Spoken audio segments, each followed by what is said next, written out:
안녕하세요. 오늘도 사연살롱을 찾아주셔서 감사합니다. 저는 5년 전 시어머니와 시동생 때문에 남편과 이혼한 40대 여성입니다.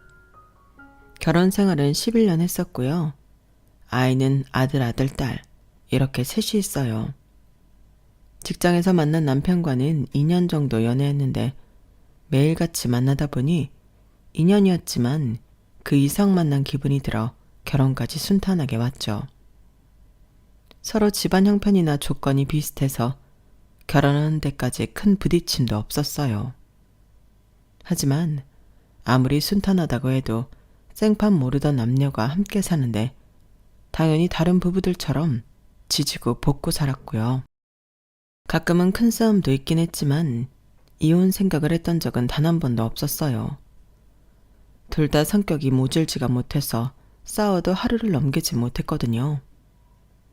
그래서 아이가 셋이나 있을 만큼 금술도 좋은 편이었는데 그렇기 때문에 저희가 이혼한다고 했을 때 내막을 모르는 사람들은 깜짝 놀랐죠. 솔직히 저도 제가 아이를 셋이나 낳고 이혼하게 될 줄은 꿈에도 몰랐거든요. 하지만 당신은 이혼 말고는 저와 제 아이들이 제대로 살 수 없는 지경이었는데 아이러니하게도 문제는 제가 오랜 시간 공들여 당첨된 청약 아파트 때문에 시작되었어요. 저희도 처음에 월세부터 시작해 전세살이를 하면서 언젠가는 우리 집을 장만해 우리 5 식구 행복하게 살자는 꿈이 있었는데요. 청약에 당첨되던 날, 당장 이사하는 것도 아닌데 그 꿈이 이루어진 것처럼 너무 행복했죠. 당연히 친정시댁 할 것 없이 온 가족이 축하해주며 축제 분위기였어요. 그렇기 때문에 그 아파트가 저에게 골칫거리가 될 거라고는 감히 생각할 수조차 없었는데요. 꼬박 중도금을 다 내고 우리 아파트를 뺏길 위험에 처하니 정말 돌 것 같았어요. 저희가 돈이 많아서 여유롭게 입주일을 기다린 게 아니었거든요. 때로는 친정 부모님에게 손을 벌리기도 하고 또 대출을 받기도 하면서 어렵게 중도금을 내고 버텼는데 그 아파트를 날로 먹으려 하다니 지금 생각해도 아주 분통이 터집니다. 그리고 그 아파트를 탐내는 사람은 다름 아닌 시동생과 예비동서였는데요. 남편에게는, 아니 시댁에게는 애물단지이자 골칫덩어리인 시동생이 있었어요. 남편과는 무려 8살 차이가 났고 저와도 3살 차이가 났었죠. 그리고 시어머니가 이혼 후 혼자 키운 막내 아들이라 그런지 막내 아들 향한 애정은 다소 지나칠 때가 많았는데 그래서 시동생이 나이값을 못했어요. 대학도 다니다가 하도 결석이 많고 시험도 치지 않아 결국 잘렸고요. 고졸 학력에 구할 수 있는 직업은 자기 성에 차지 않아 이렇다 할 직업도 없이 아르바이트를 전전하며 지냈는데 알게 모르게 저희 남편이 저 몰래 용돈도 자주 줬나 보더라고요. 사실 저는 시동생을 별로 좋아하지 않았거든요. 자기 힘으로는 아무것도 하려 하지 않으면서 욕심은 많고 뭐만 잘못되면 남 탓에 불만만 가득했으니 가족이 아니라 그냥 모르는 남으로 봤어도 저에겐 비호감이었어요. 미우나 고우나 자기 동생이고 가족이라고.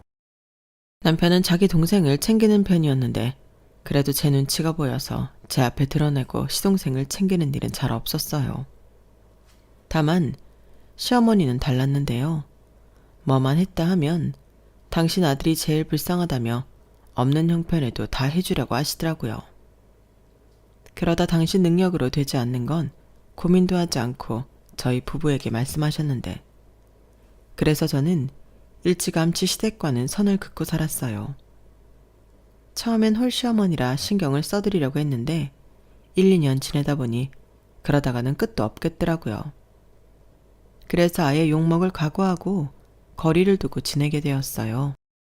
아마 모르긴 몰라도 그 점에 있어서는 남편도 서운할 수 있을 것 같은데 어쩔 수 없는 일이라 생각했죠. 대신 그만큼 남편에게도 처가에 대한 부담을 주지 않으려 제가 중간 역할을 했고 저희 부모님도 100년 손님인 사위 눈치 보는 것보다는 가끔 보는 게 좋다고 하셨어요. 또 가끔 보면 서로 반가우니 잘하려고 하잖아요.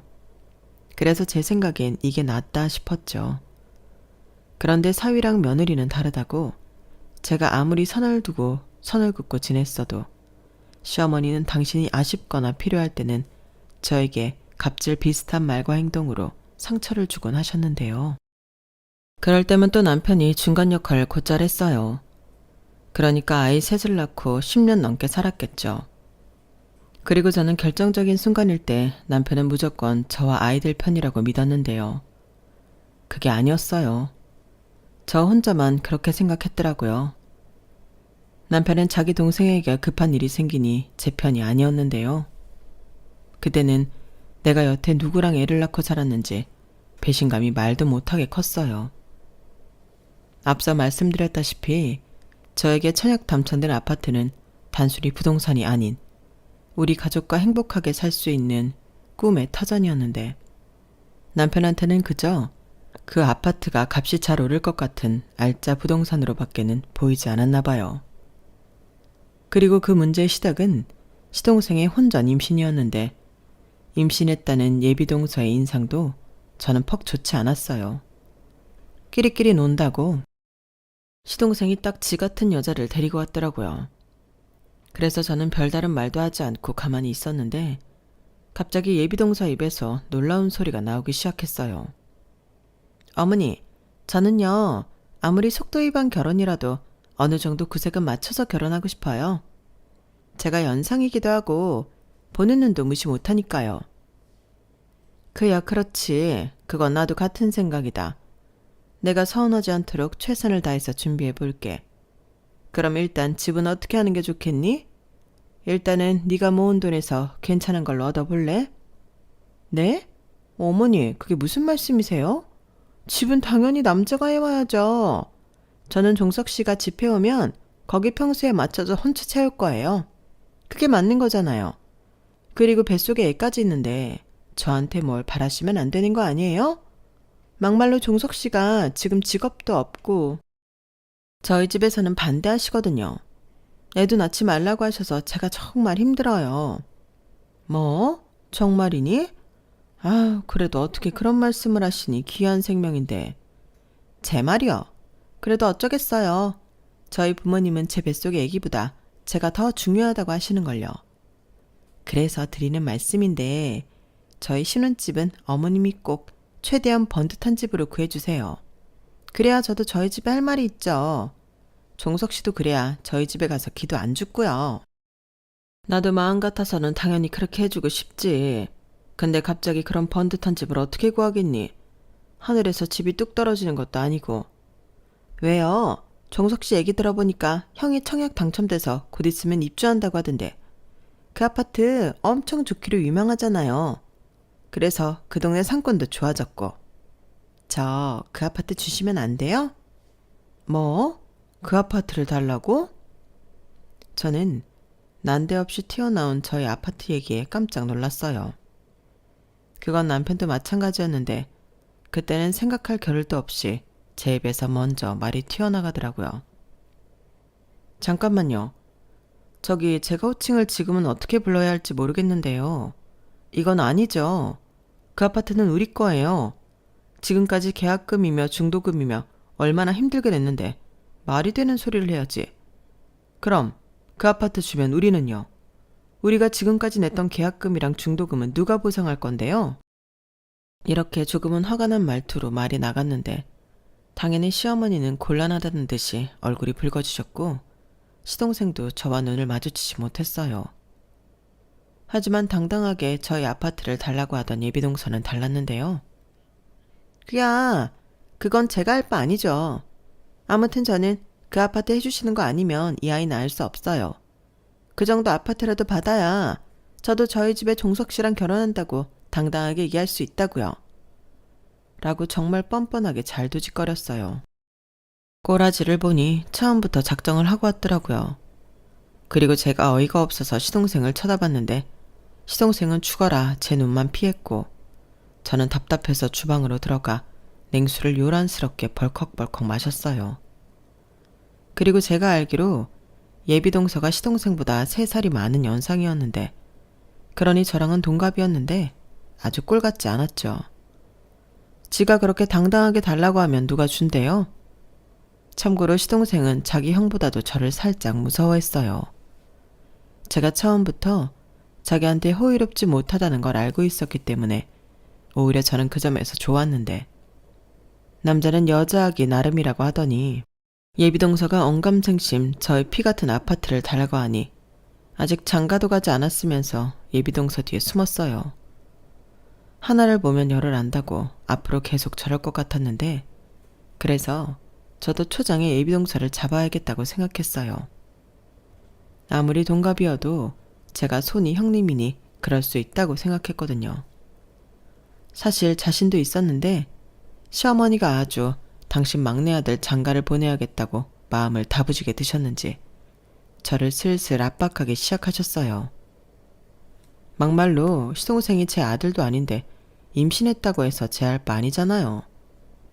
그래서 처음 시동생이 사고를 쳤다고 했을 때도 저는 흥분하는 남편과 다르게 감정적으로 아무런 동요도 하지 않았는데, 아파트라니. 이건 제가 가만히 있을 수가 없었어요. 솔직히 남자가 집을 구해야 한다, 이왕이면 번듯한 집으로 구해달라고 말하는 예비 동서도 이해가 가지 않았는데요. 시동생이 사기를 친 게 아니라면 예비 동서도 시동생에 대해 모르지 않았을 거잖아요. 저희 시동생은 그때까지도 모아놓은 돈은커녕 그때도 고정적인 수입도 없이 야간에 PC방 아르바이트만 하고 있었는데, 그런 남자를 만나 사고를 쳤으면서 그런 말도 안 되는 요구를 하다니 정말 어이가 없었어요. 그런 욕심을 가졌다면 그런 걸 해올 수 있는 남자를 만났어야죠. 안 그런가요? 그런데 또 가만히 들어보니 예비동서는 연봉이 얼마인지는 모르겠으나 시동생과 다르게 직업도 있고 모아놓은 돈도 3천만 원 정도 있다고 했는데, 그래서인지 시어머니는 자기 막내 아들을 어떻게든 장가 보내고 싶어하는 눈치였어요. 아마 당신도 알고 계셨겠죠. 당신이 지금처럼 계속 시동생을 끼고 살면 평생 그 아들이 아무것도 안 하고 나이만 먹을 텐데, 그럼 늙어가는 아들을 책임져야 했으니 저렇게 직업도 있는 며느리한테 아들을 보내고 싶으셨을 거예요. 아니, 어쩌면 아이도 태어나니 기적처럼 당신의 망나니 아들도 정신을 차릴지도 모른다는 꿈을 꾸셨을 수도 있는데, 아무튼 그런 생각을 갖고 있다 보니 저런 말도 안 되는 억지를 부리는 예비 며느리 앞에서 시어머니는 제대로 반박도 못 하셨어요. 정말 웃긴 게 그 아파트가 당신 소유도 아니잖아요. 그리고 그 아파트 중도금 낼 때 10원 보태주신 것도 없었는데, 양심상 저런 말을 들으면 당연히 그 아파트는 자기한테 아무런 권한이 없다고, 안 된다고 말을 해야죠. 그런데 시어머니는 저랑 제 남편 눈치만 보고 이렇다 할 말을 하지 않으셨어요. 그리고 그 꿍꿍이가 다 읽혀지다 보니 저는 기분이 정말 나빴는데요. 그때도 당연히 남편과 제가 같은 생각일 거라고 생각했죠. 하지만 그건 제 착각이었어요. 사실 어떤 문제가 있다고 해도 남편만 중심 잘 잡고 저랑 뜻을 같이 했다면 아무 문제가 되지 않을 거였는데, 결정적인 순간 남편이 제 등에 칼을 꼽으면서 저희는 건널 수 없는 강을 건너고 말았어요. 아니, 시동생 때문에 이혼을 하는 부부가 어디 있나요? 하지만 남편은 자기 동생 위한다고 10년 넘게 한 입을 덮고 산 저를 배신했고, 신뢰라는 게 한번 깨지니 그 뒤로는 걷잡을 수 없었는데요. 지금 생각해보면 남편은 늘 그랬어요. 지금 당장 먹고 사는데 지장만 없으면 괜찮다고 했었죠. 그래서 아둥바둥 살 필요가 없다며 가끔은 저더러 유난이라고 분위기 깨는 소리를 곧잘 했는데, 만약 제가 유난을 떨지 않았다면 그 아파트 청력에 행운도 없었을 거예요. 그때 제가 아무리 생각해도 저희 같은 서민이 부를 축적하려면 부동산밖에는 없을 것 같았거든요. 그래서 제가 발로 뛰고 비싼 돈까지 내며 부동산 강의도 들으며 정보를 모아 아이가 새신점을 적극 이용해 신중에 신중을 기해 조건에 맞춰서 아파트 청약을 넣었던 거였어요. 그렇기 때문에 당첨된 아파트였는데, 그때는 또 좋다고 여기저기 자랑하고 난리도 아니었으면서 마누라 덕본 줄은 모르고 상황에 따라 마음을 바꾸니 그 순간은 저에게 모두 적이나 다름없었어요. 다들 제 아파트를 노리는 날강도로밖에는 보이지 않더라고요. 그리고 순순히 뺏길 저도 아니었는데요. 저에게 그 아파트는 제가 우리 아이들에게 해줄 수 있는 최고의 선물 같은 거였어요. 더 좋은 환경을 만들어주고 그 아파트에서 보다 많은 행복을 누리고 싶었는데 사실 그런 거 하자고 힘들게 돈 벌고 고생한 거 아니겠어요? 그래서 힘들어도 더 악착같이 그 아파트만 노리고 청력을 넣었는데 이런 말 씁쓸하지만 그 아파트가 브랜드도 그렇고 위치도 그렇고 너도 나도 되기만 바라고 빌고 비는 그런 아파트였거든요. 그래서 계약금부터 어마어마했는데 그래도 우리의 미래를 위한 투자라고 생각했기에 저는 허리띠는 기꺼운 마음으로 졸라맸어요. 이런 거 하려고 그 힘든 시기에도 맞벌이를 했던 거였기 때문에 저는 더욱 생활비를 줄이고 필요하면 친정의 도움까지 받으며 그 아파트 중도금을 냈거든요. 그렇게 긴 2년여의 시간을 버티다 보니 드디어 완공 시기가 다가오고 있었는데 어디서 난데없이 생판 남이 튀어나와 우리 가족의 아파트를 달라고 하다니요. 저는 예비동서의 말에 거의 눈이 뒤집혔어요.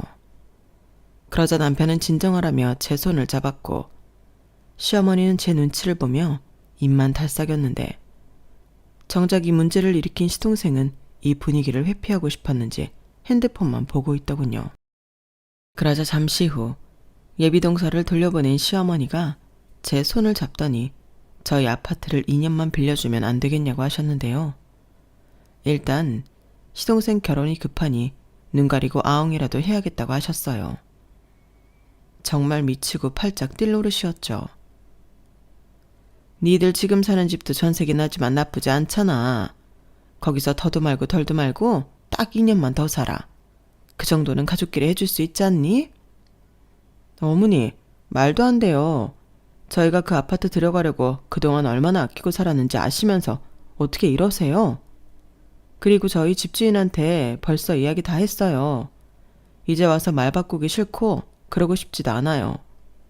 애들도 새 아파트 간다고 지금 얼마나 들떠 있는데요. 그럼 어쩌니? 제가 저렇게 콕 집어서 니네 아파트를 달라고 하는데 그럼 생긴 애를 지으란 소리야? 너 그거 죄야. 그리고 막말로 이런 기회 않으면 우리 종석이가 언제 장가를 가겠어? 나라고 평생 다 큰아들을 끼고 살고 싶겠니? 네가 2년만 기다려주면 모든 게 다 해결이 되는데 그깟 2년을 못 참아? 네, 못 참아요. 아니 참기 싫어요. 왜 저만 희생해야 해요? 그 집 중도금 낸다고 저희 대출도 계속 있었고요. 친정에 빌린 돈도 많아요. 그런데 저더러 그걸 다 감수하고 바보처럼 집을 주라고요. 그리고 보아하니 2년 뒤에 나가라고 하면 나갈 것 같지도 않던데요. 그럼 그때 가서는 또 어쩌시려고요. 그럼 완전 저더러 죽 써서 개주라는 소리잖아요. 너는 말을 해도 좀 그렇게 매정하게 하니? 그럼 우리 아들이 개라는 소리야? 너는 맏며느리잖아. 그럼 집안일에 희생할 줄도 알아야지. 안 그러니 장우야? 엄마, 그래도 그건 좀 그렇다. 이 사람이 그동안 고생한 게 있는데 어떻게 그렇게 한순간에 희생을 하라고 해. 뭐야, 그러니까 너는 네 마누라 편이다 이거야? 여기서 왜 편을 나눠? 아직 시간이 있으니까 좀 더 설득해보자는 거지. 설득하고 자시고 할 것도 없어. 너는 제가 설득한다고 넘어가래로 보이니? 아니면 니들이 평생 우리 종석이 책임지든가. 저는 시어머니의 무책임한 말에 또다시 욱하는 성미가 올라왔어요. 그런데 그때 남편이 저한테 참으라고 혼신을 다해 신호를 보냈고 저는 그때까지는 남편도 저와 같은 생각이라고 믿었기에 가까스로 끓어오르는 화를 누르며 참았는데요. 나중에 그런 남편한테 뒤통수를 맞게 될 줄은 정말이지 몰랐어요. 원래 부부는 한 배를 타는 거라고 하잖아요. 그래서 바보가 아닌 이상 자기도 저와 같은 생각을 할 거라고 믿었는데 남편의 진짜 마음은 제가 생각한 것과는 달랐어요. 명의만 건들지 않으면 당장은 동생이 써도 괜찮지 않냐고 집에 와서 말을 바꾸더라고요. 저는 순간 제가 잘못 들은 줄 알았어요. 저 인간이 미치지 않고서야 어떻게 저런 말을 할 수 있나. 저는 이성의 끈을 놓아버렸죠. 자기 지금 뭐라고 했어? 명의만 안 건드리면 도련님한테 우리 아파트를 내줘도 된다는 소리야? 뭘 내줘? 빌려주는 거지. 불안하면 계약서도 쓰고 그러면 되잖아. 애까지 생겼다는데 그럼 모른 척하냐? 웃기고 있어. 그 애가 우리한테 뭔데? 자기들이 좋아서 만든 애를 왜 우리가 생각해야 하는 거냐고. 그리고 나라고 당연히 새 집에 들어와 살고 싶지. 새 집 사서 헌 집에 들어가 살라는 거야? 집이야 도배하고 그러면 새 집 되잖아. 뭘 그렇게 까탈스럽게 구냐? 상황에 맞출 수도 있지. 솔직히 그 아파트 다 좋은데 나는 출퇴근 시간이 1시간 정도 늘어나잖아. 애들도 전학 가야 하고. 2년 뒤엔 뭐 전학 안 가? 갈 거면 다들 새로 입주할 때 가는 게 애들한테 좋지. 다 같이 새로 이사 와서 전학 오는 걸 텐데. 안 그래? 그야 그렇지만 상황이... 됐어 시끄러워. 나는 자기도 나랑 같은 생각인 줄 알았는데 정말 실망이다. 좌관 이 얘기는 이제 그만해. 나는 내 아파트 내줄 생각도 없고 빌려줄 생각도 없어. 우리는 예정대로 이사할 거니까 그런 줄 알라고. 지금 통보하는 거냐? 아주 이참에 가장도 네가 해라. 아, 그 집 명의가 네 이름이라 주인 행세하는 거야? 까먹었나 본데 그 아파트 중도금 우리 같이 냈다. 입은 삐뚤어졌어도 말은 바로 해야지. 지금 대출도 다 내 앞으로 받고 있고 우리 친정돈도 들어가 있어. 물론 우리는 공동자금이니까 자기 돈이 안 들어갔다고 할 순 없지만 지분은 내가 훨씬 많다고. 내가 치사하게 이런 말까지 하게 하냐? 내가 언제 내 이름이니까 내 집이라고 했어? 그날 저희는 그렇게 시동생이 혼전 임신으로 던진 돌 때문에 한바탕 싸웠어요.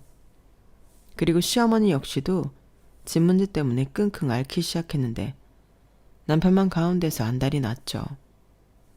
저한테 가족한테 크게 베풀면 나중에 그만큼 돌아올 거라고 개똥 같은 설교도 했는데 그런 말은 저한테 아무 쓸모가 없었어요. 나중에 돌려받지 않아도 좋으니 베풀라고 강요하지 말라고 오히려 더 큰 소리를 쳤거든요. 그러자 이 인간이 똥인지 된장인지 정말 구별을 못하는 건지 이럴 거면 차라리 청약에 당첨되지 않았으면 더 좋았겠다는 헛소리를 했는데요. 진짜 그 말을 듣는데 어이가 없어서 헛웃음이 나왔어요. 그렇게 저희 부부 사이에는 균열이 가기 시작했죠. 사실 처음에는 저러다 말 거라고 생각하기도 했었는데요. 이게 시간이 가면 갈수록 그 정도가 심해지더라고요. 나중엔 저도 가족도 모르는 이기적인 사람으로 몰아갔는데 정말 자기가 책임질 가족도 모르고 시댁 식구만 생각하는 남편에게서 졌단 소리를 들으니 기분이 나빴죠. 그래서 거의 그때는 얼굴만 보면 으르렁거리는 사자처럼 싸움만 했어요. 그게 당연히 애들한테도 좋을 리가 없잖아요. 그래서 최대한 애들 보는 앞에서는 싸우지 않으려 표정 관리도 하고 남편한테도 이야기를 했는데 남편은 제가 마음만 바꾸면 모든 게 다 해결이 된다며 애들 생각해서라도 저더러 집을 포기하라고 하더군요. 그때 내 앞에 있는 사람이 남편이 아니라 원수 같았어요. 이 인간도 예비 동서와 시어머니 같은 똑같은 사람이구나. 오만정이 떨어졌는데요. 한 번은 더는 안 되겠는지 시어머니가 저에게 자기 집에 오라고 연락을 하셨어요. 저는 어차피 가면 무슨 말을 하실지 뻔히 알았기에 바빠서 못 간다고 애들러 거절했는데 시어머니가 오지 않으면 저희 집에 쳐들어간다고 협박을 하셔서 하는 수 없이 시댁에 가게 되었죠. 시어머니가 오셔서 한바탕 난리를 피우시면 애들한테도 그 꼴을 다 보여야 하니까 그건 너무 싫어 차라리 시댁에 가겠다고 했는데 제가 퇴근 후 시댁으로 가니 예비동서가 저를 노려보며 앉아 있었어요. 어머 형님 오셨어요? 퇴근이 많이 늦으시네요. 아닌가? 오기 싫어서 일부러 늦게 오셨나? 뭐라고요? 지금 나랑 뭐 한번 해보자는 거예요? 왜 가만히 있는 사람한테 시비를 걸어요? 어머니 적어보세요. 형님 너무 무서워요. 저는 홀몸도 아닌데 뱃속에 애기 놀랐겠어요. 그래. 아니 너는 오라고 한 지가 언젠데 왜 이제야 와? 우리가 얼마나 너들 기다렸는지 알아? 기다리는 사람들 생각도 해야지. 얘는 임신한 몸인데. 제가 저 사람이 여기 올 줄 알았어요? 그리고 어머니가 갑자기 부르셨잖아요. 저도 일하는 사람이에요. 아이고, 일한다고 유세 떤다. 그래, 일하느라 바쁜다. 여기까지 와줘서 고맙다. 됐냐? 괜히 쓸데없는 감정 낭비는 그만하고, 내가 오늘 너더러 여기 오라고 한 이유는 확실하게 얘기를 마무리하고 싶어서야. 내가 아무리 생각해봐도 네 청약 당첨된 아파트는 애들한테 넘기는 게 나을 것 같아. 어머니, 제가 그 얘기는 확실히 말씀드렸잖아요. 싫어요. 거기에 들어간 돈이 얼마고 지금 그 집 때문에 부담하고 있는 대출금이 얼만데. 그래, 너 말 잘했다. 지금 네가 내고 있는 그 대출금 그거 애들이 사는 동안 내가 대신 내주마. 나도 그 정도는 내줄 수 있다. 그럼 되지 않니? 아니요, 아무것도 안 됐어요. 그리고 대출금 생각보다 많거든요. 지금 어머니 소일거리로 버시는 돈으로는 택도 없어요. 그리고 왜 자꾸 제 말을 무시하세요? 저는 그 아파트에 들어가 살고 싶다고요. 제가 당첨된 제 아파트잖아요. 그럼 제가 들어가 사는 게 맞죠. 형님, 그냥 한 번만 양보해 주시면 안 돼요? 저희 정말 그 아파트 없으면 결혼 못 해요. 저는 미혼모 될 생각 절대 없고요. 그러면 이 아이 지워야 하는데 괜찮으시겠어요? 그걸 왜 저한테 얘기해요? 그 애가 제 애예요? 그리고 전부터 좀 불쾌해서 그런데 아무리 뱃속에 있어도 그 아이 그쪽 자식이에요. 나도 애가 셋이 있는데 부모가 그런 말 함부로 하는 거 아니거든요. 어디 할 짓이 없어서 애를 인질로 협박을 해요. 그래서 뭐 나더러 죄책감 느끼고 싶지 않으면 집을 내놓으라고요? 내가 그쪽 임신시켰어요? 너도 참 무슨 말을 그렇게 하니? 그리고 작은 애도 그렇다. 아무리 급해도 애기 지운다는 말은 하는 거 아니야. 내가 너 그러지 말라고 얘까지 불러서 입씨름하고 있는 건데. 저도 오죽 답답하고 불안하면 이러겠냐고요. 저도 아이 낳고 싶어요. 그래서 이러는 거라고요. 제 마음 알지도 못하면서 왜 자꾸 저한테 뭐라고 하세요? 어머니 정말 미워요. 예비동서는 갑자기 닭똥 같은 눈물을 뚝뚝 흘리며 시어머니에게 앙탈을 부리기 시작했어요. 그러자 시어머니는 어쩔 줄을 몰라 하셨고 저는 그 꽈레지를 보니 더 재수가 없었는데 저런 동서를 둬야 한다고 생각하면 그것도 너무 끔찍했죠. 그리고 시어머니는 이런 상황인데도 제가 꼼짝하지 않는다며 이참에 연을 끊자고 하셨는데 그때 들었던 말이 지금도 생생합니다. 너 말이야. 우리 종석이 장가 못 가면 다 네 탓이야. 너 때문이라고. 너 우리 막내 아들 책임질 거야? 이 결혼 못하면 책임질 거냐고? 이렇게 저한테 삿대질까지 하시며 따지셨는데 좀 전까지 눈물을 뚝뚝 흘리던 예비동서는 언제 울었냐는 듯 실실 쪼개고 있었어요. 저는 그걸 보니 더 열받아서 물러나지 않았죠. 저 역시 오늘 완전히 이 문제를 말도 꺼내지 못하도록 단도리를 해야겠다고 결심했는데요. 그래서 제가 먼저 얘기했어요. 정 제 아파트 가져가고 싶으시면 대출금 말고 아파트 값을 달라고 얘기했죠. 그러자 시어머니는 많이 당황하셨는지 눈이 튀어나올 듯 저를 노려보셨는데 그리고는 저 같은 무서운 며느리는 필요 없다며 아파트 달라고 안 할 테니 이참에 연을 끊자고 하셨어요. 솔직히 듣던 중 반가운 소리였죠. 뭐 그전에도 저랑 시어머니가 그다지 좋은 사이는 아니었잖아요. 그래서 알겠다고 그럼 오늘이 마지막이니 건강히 잘 계시라고 하고 인사를 꾸벅했는데 시어머니 얼굴이 더 울그락불그락 빨갛게 달아오르더라고요. 딱 보니 약이 잔뜩 올라 계셨는데 갑자기 화를 내셨어요. 너 지금 나 놀리냐? 그래, 정말 나랑 연을 끊겠다는 거지? 솔직히 못할 것도 없죠. 어머니도 생각해 보세요. 제가 여기 와서 좋았던 적이 단 한 번이라도 있었어요? 저는 여기 오면 맨날 일만 했어요. 아, 이제 그거 내가 안 하면 그쪽이 하는 거겠네. 여기 제사도 엄청 많고 명절은 거의 죽음이에요. 그 정도는 각오하고 시집오는 게 신상에 좋을걸요? 아, 나 애 셋인 거 들어서 알죠? 그래도 우리 어머니 짤 없이 저한테만 일 시켰어요. 그러니 그쪽에 애를 낳아도 달라질 건 없으니까 꿈 깨요. 지금처럼 애 앞장 세워도 소용없다니까요. 그쵸 어머니? 저는 이왕 반가운 소리를 들었으니 예비동서에게 고급 정보 하나는 알려주는 게 맞다고 생각했어요. 그런데 시어머니도 예비동서도 똥 씹은 얼굴이 되었고 저는 더 있다가는 머리채라도 잡힐 것 같아 얼른 시댁을 빠져나왔는데 제가 집에 도착하는 시간보다 시어머니 연락이 더 빨랐어요. 집에 가니까 남편이 아주 금방이라도 집을 부술 것처럼 무서운 얼굴로 저를 기다리고 있더라고요.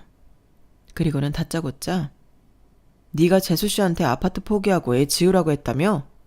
라고 제가 하지도 않은 말을 하며 저를 다그쳤는데 이건 너무 억울했어요. 오히려 부모가 돼서 그딴 소리 하지 말라고 한 게 저인데 저렇게 말을 하니 참을 수가 없었죠. 누가 그래? 어머니가 그래? 아니면 그 여자가 그래? 내가 무슨 권리로 애를 지으라 마라 해. 그냥 나는 아파트 안 줄 거라고 확실하게 못 박았을 뿐이야. 그리고 어머니가 영 끊자고 하시던데? 그래서 얼씨구나 좋구나 그러자고 했어? 건강히 잘 계시라고 인사까지 했다며. 네가 며느리냐? 며느리지 딸이겠냐? 영 끊자고 하시는데 그럼 뭐라고 해. 건강히 잘 계시라고 하지. 왜? 자기한테도 아파트 못 뺏어올 것 같으면 영 끊자고 하셨어? 너 정말 말 그렇게 할 거야? 우리 엄마가 서운해서 욱해서 한 말이잖아. 다 알면서. 그래, 아니지. 너야말로 이참에 우리 가족이랑 영 끊고 싶은 거구나. 그래, 솔직히 말하면 틀린 말은 아니야. 그렇잖아. 뭐 좋은 대접을 받는다고. 그래도 나는 할 도리는 다 했어. 서운해서 그러셨든 욱해서 그러셨든 먼저 영 끊자고 하셨고 나는 알겠다고 했을 뿐이라고. 그럼 뭐 매달리면서 그럴 수 없으니 아파트 도련님한테 줄게요. 그래? 진짜 지긋지긋하다. 그 아파트가 그렇게 좋냐? 가족한테 등 돌릴 만큼 사소해야 하는 거냐고. 내가 그렇다고 몇 번을 말해. 진짜 너라는 여자 징그러워서 더는 같이 못 살겠다. 그래, 너는 가족보다 네가 먼저인 사람이잖아. 내가 앞으로 그런 사람이랑 더 어떻게 사냐? 우리 이만 갈라서자. 뭐라고? 지금 이혼하자는 소리야?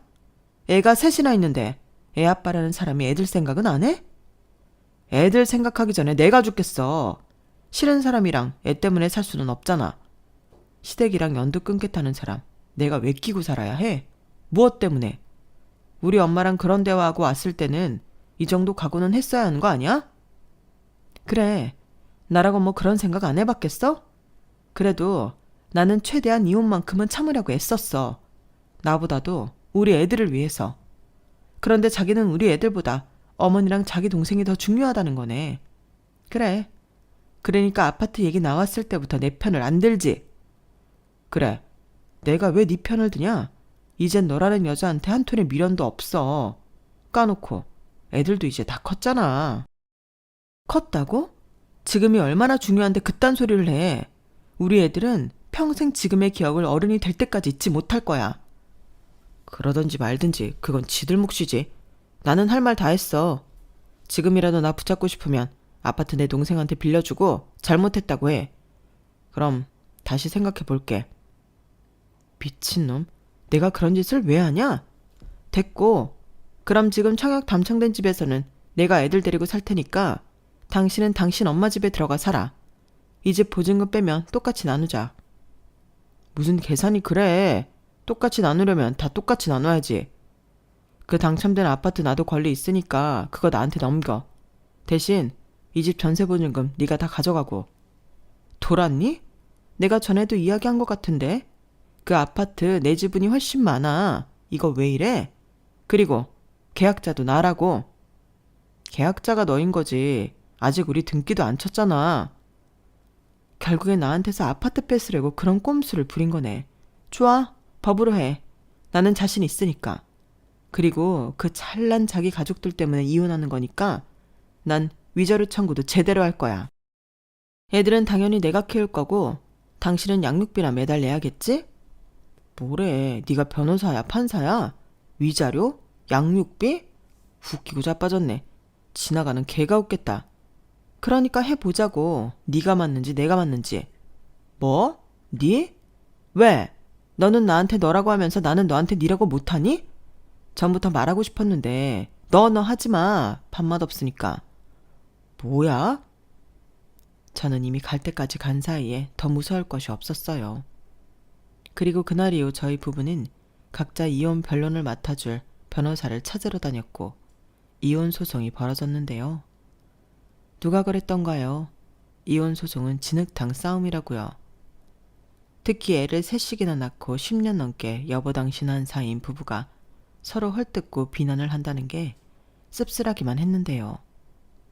저는 그런 감정이 있어 매번 힘들었지만 남편은 아닌 것 같았어요. 오히려 자기는 잘못이 없고 저만 이기적이고 이상한 사람이라며 목에 핏대까지 세우며 모든 책임을 저에게 물었는데 저런 놈을 애들 아빠이자 내 남편이라고 생각하고 살았다는 게 소름이 끼쳤어요. 애들한테도 미안했고요. 그리고 무슨 아집인지 애들도 포기 못하겠다며 자기가 키우겠다고 고집을 부렸는데 애들이 더 질색팔색 하더군요.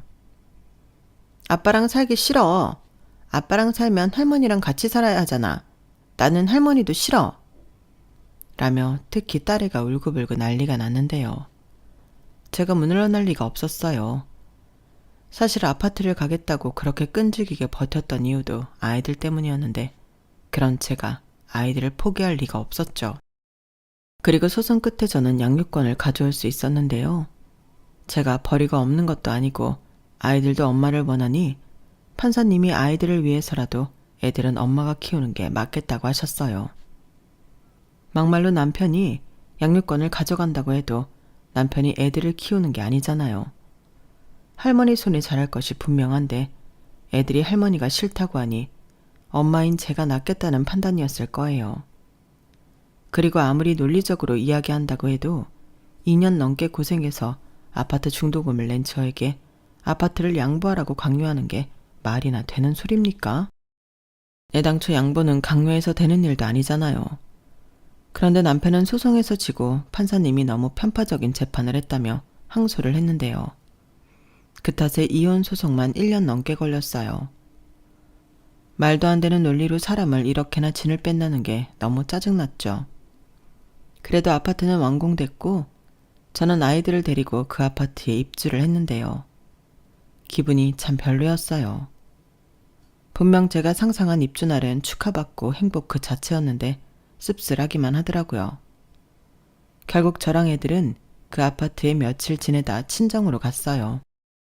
마음도 그렇고 불만을 가진 남편이 계속 찾아와 친정에 갈 수밖에 없었는데요.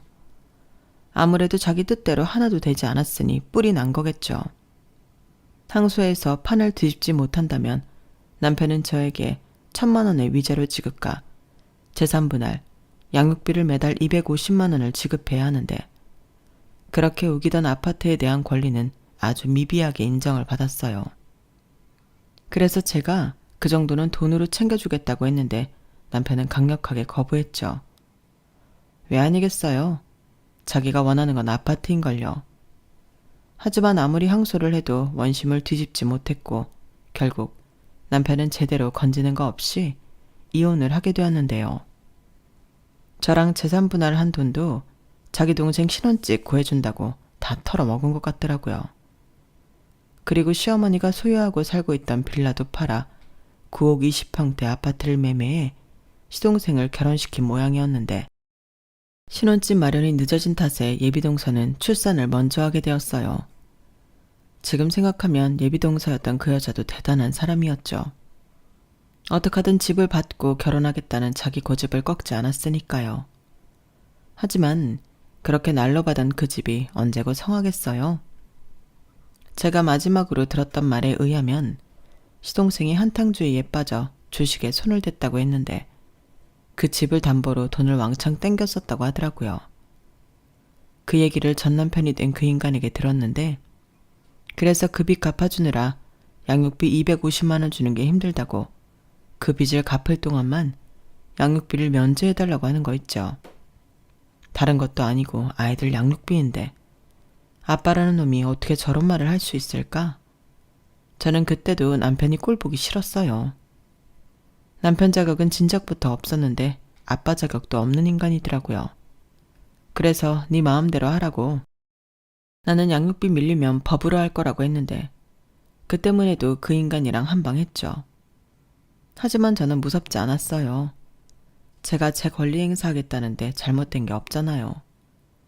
그리고 그렇게 전 남편이 돌아가고 며칠 뒤 몰라보게 수척해진 시어머니가 제가 일하는 회사까지 찾아왔는데 자기가 힘들어서 못 살겠다고 저를 붙잡고 하소연을 했어요.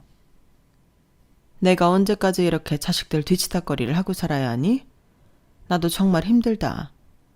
네가 애들 양육비 안 주면 법으로 한다고 했다고? 그 때문에 네 남편, 아니 내 아들이 나더러 자기 인생 망쳤다고 난리도 아니야. 내가 언제 이혼하라고 했니? 아파트만 조금 빌려달라고 했지. 그나저나 너 그 아파트 들어가 살지도 않는다며. 그럴걸 왜 이런 사단을 만들어? 시어머니는 영 끊자고 할 땐 언제고 저런 말을 한다는 게 이해가 가지 않았어요. 그리고 저 역시 그때는 감정이 욱하고 올라와 참지 않았는데요. 저더러 지금 왜 그 아파트에서 안 사냐고 물으셨어요? 정말 몰라서 그러시는 거예요?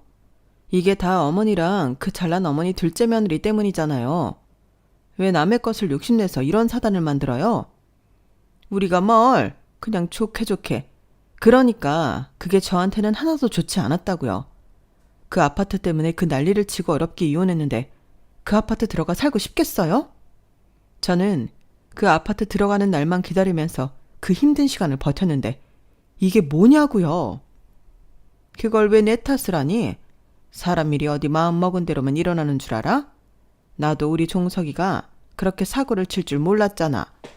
그래도 결혼은 시켜야 했으니까 결국 자업자득이지. 이거 봐봐. 너도 썩 행복하지 않잖아. 그러니까 이제 그만 너도 고집 피우고 큰애랑 합쳐라. 나는 이제 더는 걔랑 못 살아. 너무 힘들어. 그리고 이렇게 살다가는 나는 언제 자유롭게 사니? 넌 내가 안 불쌍해? 네, 안 불쌍해요. 아까 저한테 그러셨죠? 자업자득이라고. 어머님도 마찬가지죠. 어머니 때문에 이혼했고 그래서 아들 돌려받으셨는데 감수하세요. 저도 감수할게요. 그리고 오해하시는 것 같아서 말씀드리는데 저는 후회하지 않아요. 제가 왜 후회를 하겠어요? 그러니까 이상한 소리 그만하시고 다시는 저 찾아오지 마세요. 애들 아빠한테 양육비 안 주면 법적으로 받아낼 테니 알아서 하라고 전달해 주시고요. 너 정말 끝까지 이럴 거야? 애들 그렇게 끔찍하게 생각하면서 어떻게 이러냐고? 애들 생각해서 그러는 거예요. 저는 애들이 그렇게 아빠랑 할머니 싫어하는 줄 몰랐거든요. 진작에 알았으면 제가 먼저 이혼하자고 했을 텐데.